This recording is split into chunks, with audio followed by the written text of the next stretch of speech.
The Battle of Little Bighorn, fought on June 25, 1876, stands as one of the most infamous and debated engagements in American military history, a clash that encapsulated the brutal final throes of the Great Sioux War and the inexorable westward expansion of the United States. For most people today, the mere mention of Little Bighorn evokes a singular, vivid image, that of General George Armstrong Custer, the dashing, golden-haired commander with his flowing locks and unyielding bravado, standing defiantly atop a dusty Montana hill, his saber drawn as his beleaguered men fall one by one around him. Overwhelmed by the relentless tide of thousands of Lakota, Northern Cheyenne, and Arapaho warriors closing in from all sides. This scene, immortalized in countless paintings, dime novels, and Hollywood epics, from the stark realism of Frederick Remington's sketches to the bombastic portrayals in films like They Died with Their Boots On, has been etched into the collective American imagination as the ultimate symbol of heroic sacrifice, a tragic martyrdom that fueled national myths of manifest destiny and the indomitable frontier spirit. Yet this romanticized tableau, while powerful, tells only a fraction of the story, obscuring the multifaceted chaos of the battle and the diverse fates of the men involved. Just a few miles away from that fateful last stand on what would later be dubbed Custer Hill, another gripping drama was unfolding amid the same swirling dust clouds and echoing gunfire. A desperate, grueling defense that history has largely forgotten, persistently misunderstood, or unfairly maligned through the lens of hindsight and scapegoating. This overlooked chapter centers on Captain Frederick William Benteen and his harrowing stand, a tale of tactical pragmatism clashing against overwhelming odds, where survival hung by the thinnest of threads. To truly appreciate Benteen's role, one must first understand the man himself, a figure as grounded and unyielding as the rocky bluffs of the Montana Territory. Born on August 24, 1834, in the genteel tobacco town of Petersburg, Virginia, to a family of Dutch descent that had migrated westward to St. Louis, Missouri. By 1849, Benteen was no stranger to the rigors of life on the edge of civilization. Educated at the Petersburg Classical Institute, where he absorbed the rudiments of military drill alongside classics and mathematics, young Frederick displayed an early affinity for discipline and horsemanship, skills that would define his career. He was no wide-eyed idealist chasing glory like his superior Custer. Benteen embodied the archetype of the practical soldier, forged in the crucible of real combat rather than the spotlight of parades.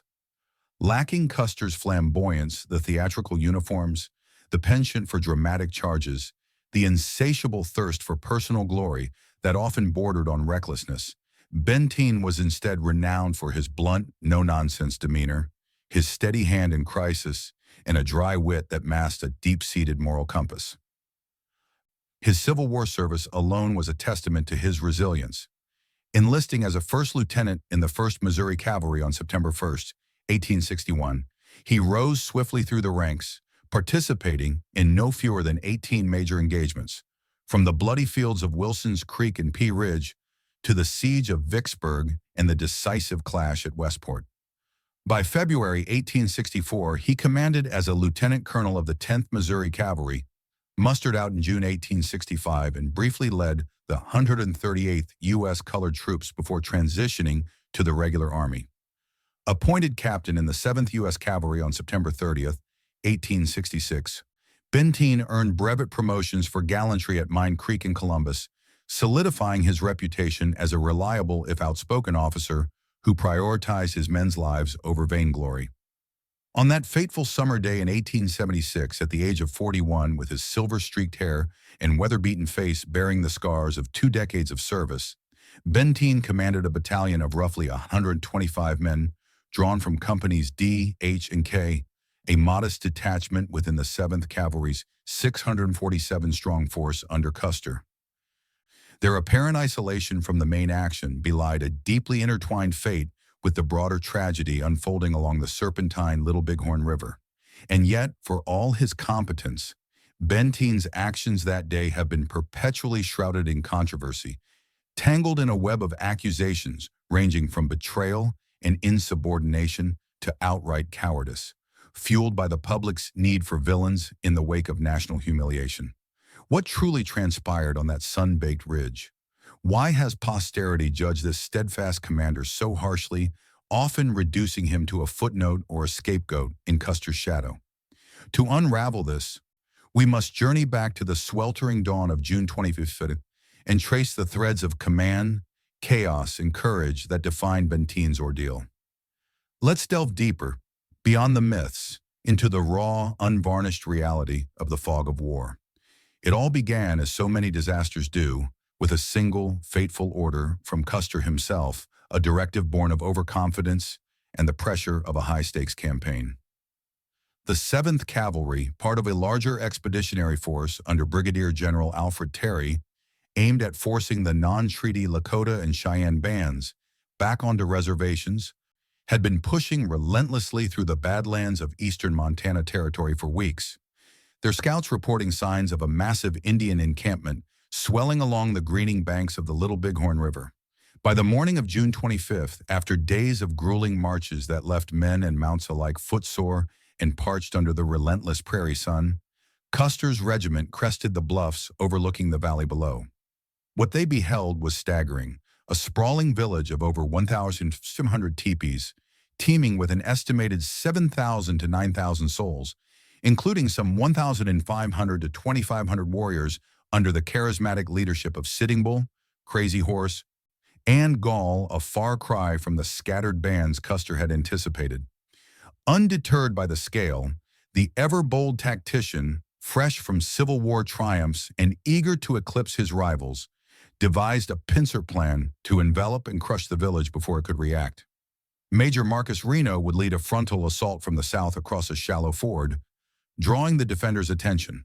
Custer himself, with 5 companies, would swing north to strike the encampment's rear, and Captain Benteen, 3rd in the chain of command, would take the remaining 3 companies on a reconnaissance sweep through the southern valleys. To the left, to intercept any fleeing warriors and secure the flanks, ensuring no escape routes for the enemy. Benteen's orders, relayed verbally amid the hurried preparations, were characteristically vague, yet laced with Custer's typical urgency. Go to the left, to the head of the valley, and pitch into anything you come across. If you find Indians, charge them. If not, rejoin the main trail. He was also instructed to dispatch a swift scout, Lieutenant Edward S. Godfrey, with a handful of mounted men to the forward bluffs about 5 miles ahead, reporting back any sightings of hostiles or valleys that might harbor them.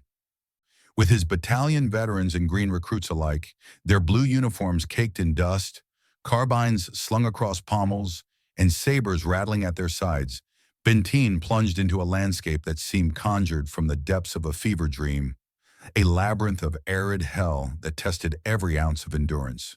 The terrain was unforgiving in its brutality: sheer, crumbling ridges of yellow ochre clay that rose like the spines of some ancient beast, plunging into jagged ravines choked with thorny scrub and loose scree, where a single misstep could send horse and rider tumbling into oblivion. There was no merciful shade from the blistering June sun, which hammered down like a blacksmith's forge, turning the air into a shimmering haze and baking the ground into a powder fine enough to choke the lungs. The men, many of them Irish and German immigrants, press-ganged into service, were already exhausted from the preceding day's forced marches up to 80 miles in scorching heat with scant rations of hardtack and salted pork, their horses lathered in sweat, flanks heaving, hooves cracking on the flinty soil as they stumbled forward in a ragged trot. As Benteen's column pressed deeper into these southern valleys, threading through coulees where the wind whispered omens through the buffalo grass, the first omens of chaos began to emerge, casting long shadows over the expedition's fragile morale.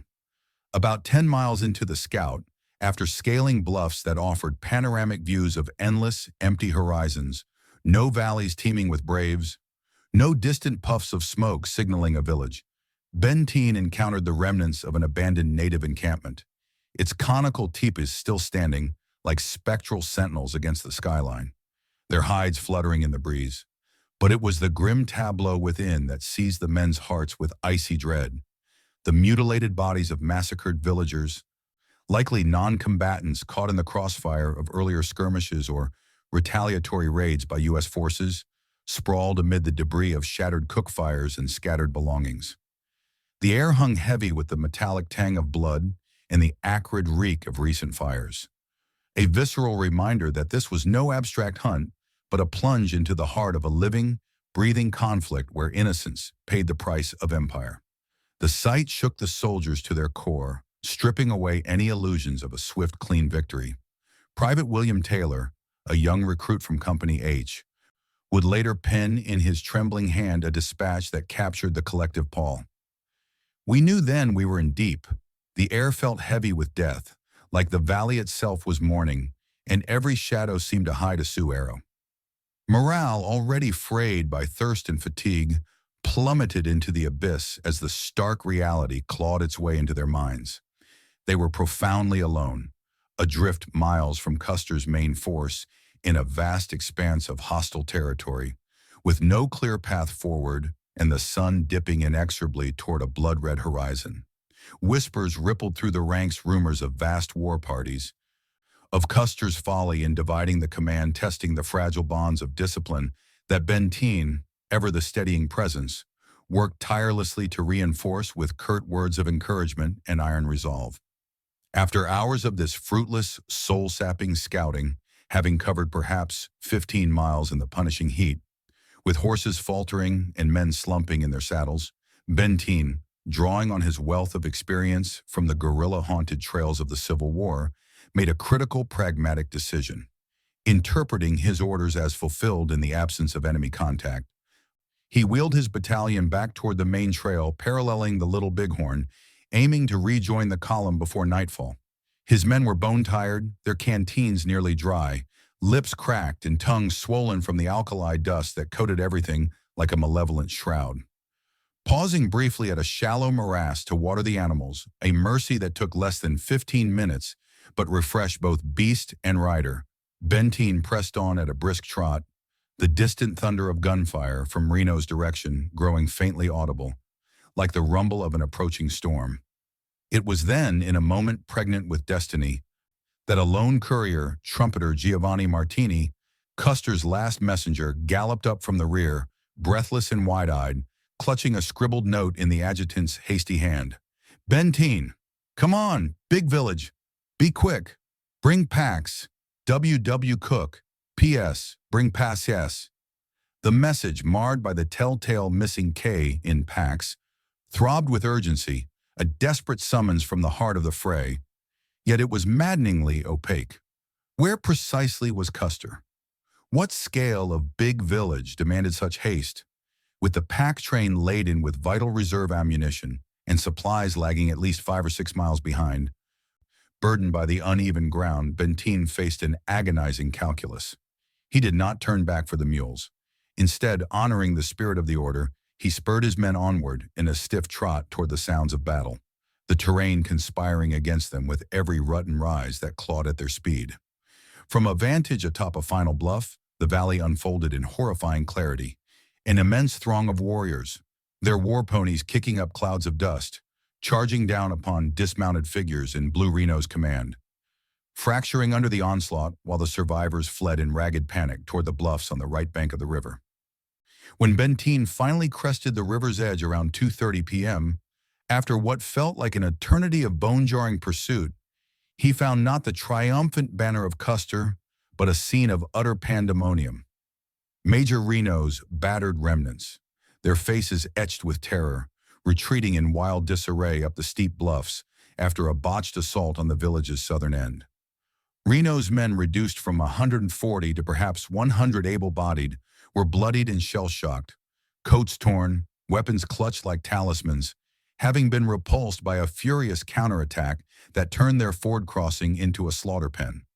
Ponies lay gut-shot in the shallows, the river running red, and the air vibrated with the triumphant whoops of pursuing braves. Reno himself, pale and trembling, accosted Benteen with a plea that bordered on desperation. "For God's sake, Benteen, halt your command and wait until I can organize my men." Seizing the moment, Benteen complied without hesitation, deploying his 3 companies to shield the fugitives, providing the reinforcements Custer had promised, but failed to deliver a lifeline that Crow Scout White Man runs him, later credited with saving Reno's command from total annihilation. If those soldiers hadn't turned back and been reinforced by the pack train, they would all have been killed. The Sioux were coming up fast. The situation was dire beyond measure, a powder keg on the brink of explosion, and it was about to ignite into the inferno of full-scale siege, and it was about to get far worse as the valley's defenders, sensing vulnerability, swarmed like a living storm. On a high, windswept ridge overlooking the sinuous curve of the Little Bighorn, now etched into history as Reno Hill, Benteen assumed de facto command with the cool precision of a man who had stared down death too many times to flinch. Merging his fresh battalion with Reno's shattered survivors swelled their combined ranks to about 350 men, a fragile bulwark against the tidal wave of retribution crashing toward them. Over 1,500 Lakota and Cheyenne warriors, their faces painted in ochre and vermilion, feathers streaming from braided hair, rifles and lances glinting in the sun, orchestrated by the tactical genius of Crazy Horse's flanking maneuvers and Gall's ferocious charges. The odds were not merely staggering, they were apocalyptic, a David versus Goliath mismatch amplified by the defenders' intimate knowledge of the ground and their fury at the invaders' audacity. Benteen's tactical instincts, honed on the blood-soaked fields of Missouri and the ambush-strewn plains of Kansas, ignited like a spark in dry tinder. He barked orders with clipped authority, directing his men to dig in with frantic urgency, improvising fortifications from the detritus of desperation, bulging saddlebags piled into breastworks, splintered ammunition crates lashed together with bootlaces, the bloated carcasses of fallen horses dragged into service as ghastly barricades against the onslaught.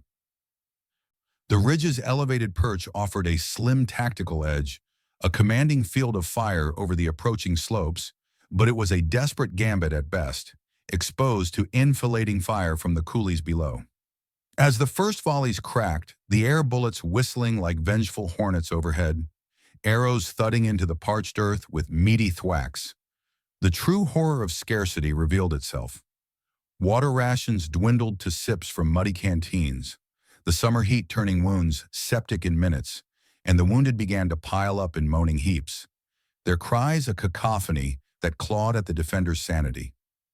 The ensuing defense on Reno Hill was nothing short of a testament to raw human grit, unyielding ingenuity, and the unbreakable camaraderie of men forged in shared peril, a microcosm of frontier warfare's savagery where every breath was a defiance of fate. Private John Ryan of Company K, a wiry Irishman who survived to pen vivid memoirs, later evoked Benteen's aura with reverent awe. Captain Benteen was like a rock amid the tempest, unmovable and eternal. He kept us together when panic clawed at our throats and we thought ourselves done for, whispering prayers to saints long forgotten. Under his orchestration, the lines held with disciplined ferocity. Sharpshooters like Sergeant James Paul picked off advancing braves from prone positions, their Springfield carbines barking in rhythmic volleys that forced the attackers to weave and dodge, while others, in acts of valor bordering on madness, volunteered for near-suicidal dashes to the river 400 yards below, bellies exposed to a hail of lead and feathered shafts, returning with precious canteens sloshing against their thighs amid weak cheers from the barricades. Benteen himself stalked the perimeter fearlessly, his gray eyes scanning the haze for weaknesses, reallocating ammunition from the belatedly arriving pack train around 4:30 p.m. A godsend of 100,000 reserve rounds that staved off collapse while exhorting his men with gravel-voiced resolve. "Hold your ground, lads, make every cartridge a grave for the bastards." Some soldiers, their rifles barreling too hot to touch, resorted to cooling them in the scant puddles or passing spares hand to hand in a relay of desperation, their fingers blackened with powder burns. Yet amid this frenzy of survival, the real agony gnawed deeper than bullets or thirst. The distant, sporadic crackle of gunfire echoing from the north, likely the death throes of Custer's isolated command. Miles away on the bluffs, taunting them with phantom hopes. Benteen, his face a mask of tormented calculation, confronted an impossible moral crossroads. Abandon the ridge to rally to Custer's unseen aid, risking the annihilation of Reno's remnants and dooming the packs to capture, or fortify here, preserving a nucleus of resistance against the encroaching dusk. With a heavy heart, informed by the scouts' dire reports of thousands more warriors massing, he chose the latter to hold the line at all costs, a decision rooted in duty's cold arithmetic, but one that would shadow him like a curse for the remainder of his days. The siege that followed was a protracted nightmare, stretching through the blood-orange twilight of the first day and the interminable hours of the second, June 26, a relentless grind that blurred the line between endurance and madness. The native warriors, seasoned tacticians in their own right and wary of the entrenched positions' killing fields, refrained from a suicidal frontal assault, opting instead for a symphony of attrition, sniper fire cracking from concealed ravines, probing rushes by small war parties to test the lines, and opportunistic volleys that shredded horses and pinned the defenders in place. Benteen, adapting on the fly, corralled the surviving mounts and mules in a shallow depression at the hill's center, a saucer-like basin ringed by dismounted troopers, throwing up earthworks with tin cups and bayonets while rotating shifts to allow fleeting moments of rest amid the din. Casualties mounted mercilessly. Corporal Thomas Lull, Private Henry Meader, and Trumpeter William Jones fell in the opening salvos, their bodies hastily covered with saddle blankets.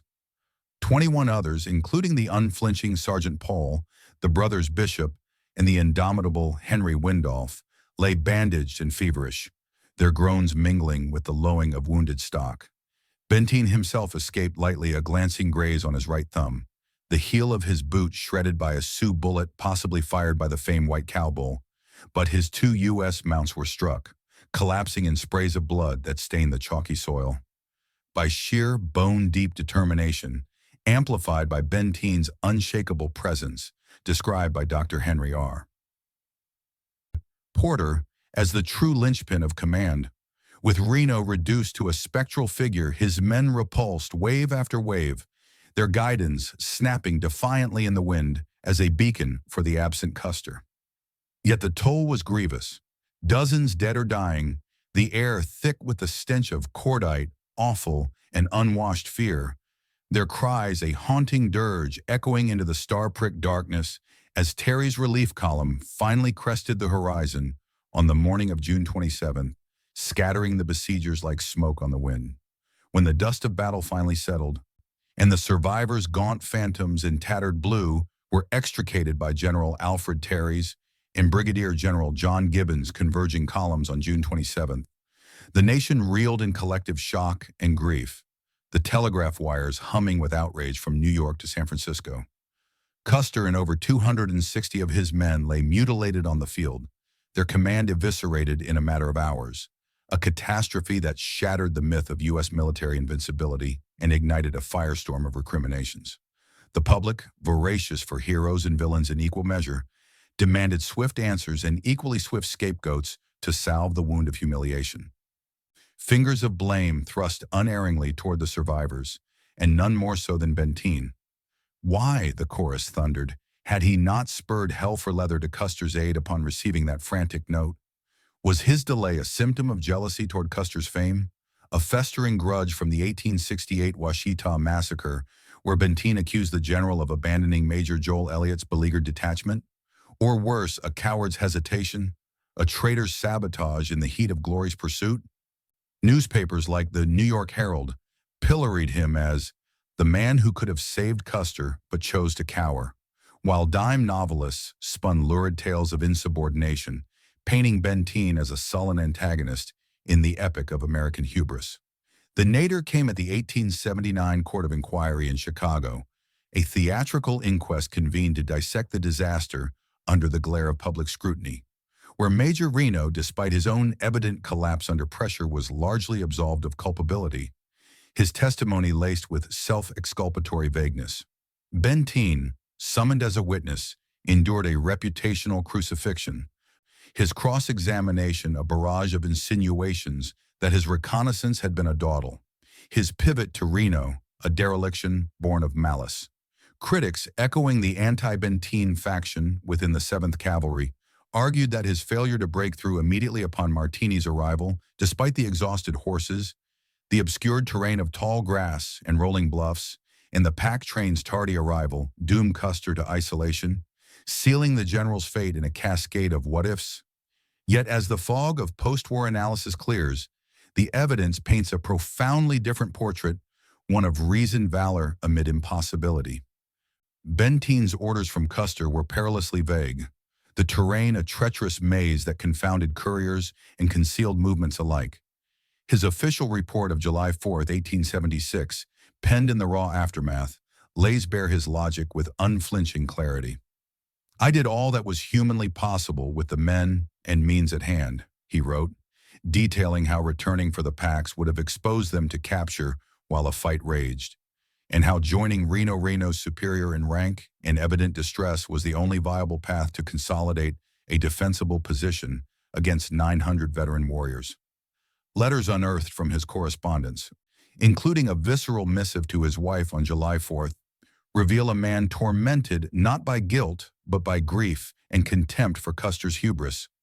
"I'm only too proud to say that I despised him," Benteen scrawled, referencing the washed-up betrayal, yet his margin notes mourn the fallen, like Custer's brother Boston and nephew Reed, underscoring a soldier's conflicted loyalty. Modern scholars, armed with the scalpels of archaeology and historiography, have rallied to this vindication with mounting conviction. Figures like John S.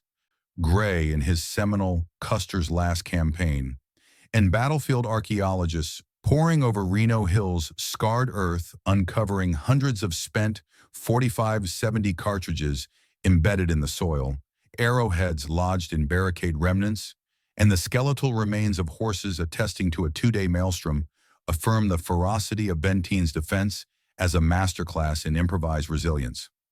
Survivors' testimonies, untainted by the inquiry's politics, exalt his leadership without reservation.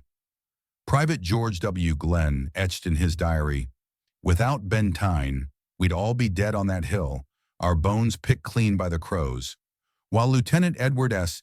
Godfrey lauded his fearless stalking of the lines under the hottest fire, crediting Benteen with orchestrating the counterattack that blunted Gall's final probe. Even medical officer Dr. Porter, who tended the carnage firsthand, declared unequivocally, "Although Reno was the ranking officer, Colonel Benteen was really in command, and to his coolness and bravery, those of us who were saved owe our lives." Let's dismantle the myths brick by brick. Benteen was no traitor slinking in envy, no coward shrinking from duty. He was a commander crushed beneath the anvil of unimaginable pressure, juggling fealty to his immediate charges against the spectral imperative of aiding Custer, whose divided tactics and underestimation of the foe's resolve sowed the seeds of calamity. History, in its eagerness to anoint Custer as the tragic paragon of martial virtue, recast Benteen as the convenient foil, a villain in a narrative too tidy for the battle's labyrinthine truths. But nuance demands we see him whole. A flawed mortal?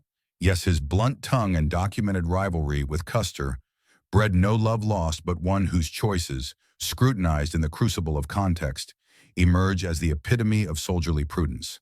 Benteen's stand at Little Bighorn, far from a mere footnote, etched an indelible mark upon the annals of military evolution, its echoes reverberating through doctrines and academies for generations. His tenacious defense of Reno Hill, transforming a vulnerable bluff into an impregnable redoubt through ad hoc engineering and rotational fire, illuminated the perils of parceling forces across hostile, communication-poor terrain. A lesson that U.S. commanders, from the Philippine insurrection to the sands of Iraq, would heed in adapting to asymmetric warfare. The battle in its totality morphed into a perennial case study at West Point and Sandhurst, dissecting not just tactical missteps, but the psychological frailties of command. How overreach invites nemesis, how vague directives breed disaster, and how the sine qua non of clear, redundant signaling can mean the gulf between triumph and tomb. Benteen's after-action maneuvers, including the guidon, display feint to signal Custer, and the corralled livestock tactic to shield reserves, influenced field manuals on improvised fortifications, underscoring the valor of the holding action in multi-pronged operations. In the contemporary era, a renaissance of rigorous scholarship is at last according Benteen the laurels his deeds warrant, peeling away the varnish of Victorian-era hagiography to reveal the multifaceted commander beneath. Archaeological excavations at the Little Bighorn Battlefield National Monument, leveraging ground-penetrating radar and forensic ballistics since the 1980s, have mapped the density of fire on Reno Hill over 2,000 artifact clusters, corroborating a sustained 36-hour engagement, while advanced analyses of primary sources, from Benteen's terse reports to the oral histories of Lakota descendants like Black Elk, recast the battle as a symphony of contingencies rather than Custer's solo tragedy. Fresh biographies, such as Brian Roberts' Saving the Last Stand, portray Benteen not as a saint or sinner, but as a skilled pragmatist who maximized a bad hand.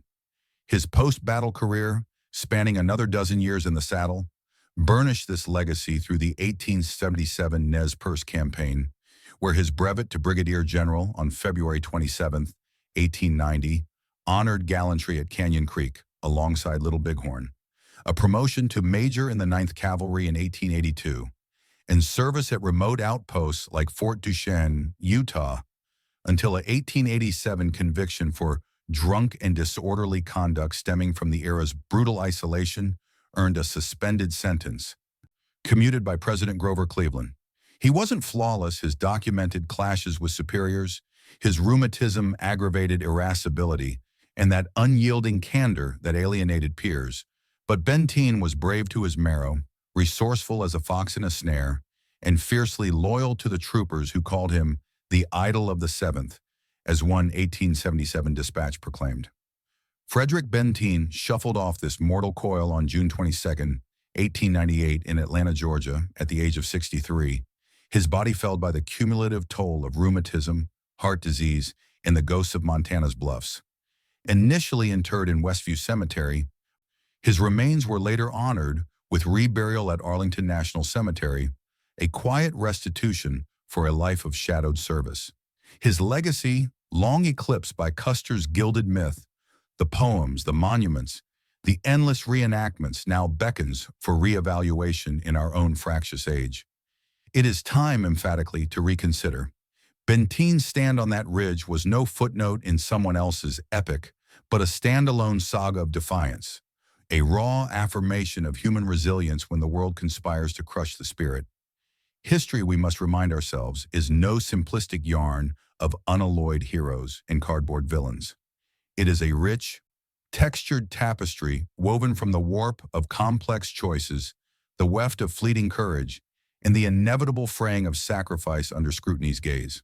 So the next time the clarion call of Little Bighorn tolls in conversation or classroom, be it the clash of cultures, the hubris of command, or the inexorable march of empire venture beyond the legend of the golden-haired martyr, pause instead to honor Benteen, the forgotten sentinel, the blunt-hearted captain who held the precipice when oblivion yawned wide, his battalion a bulwark against the storm.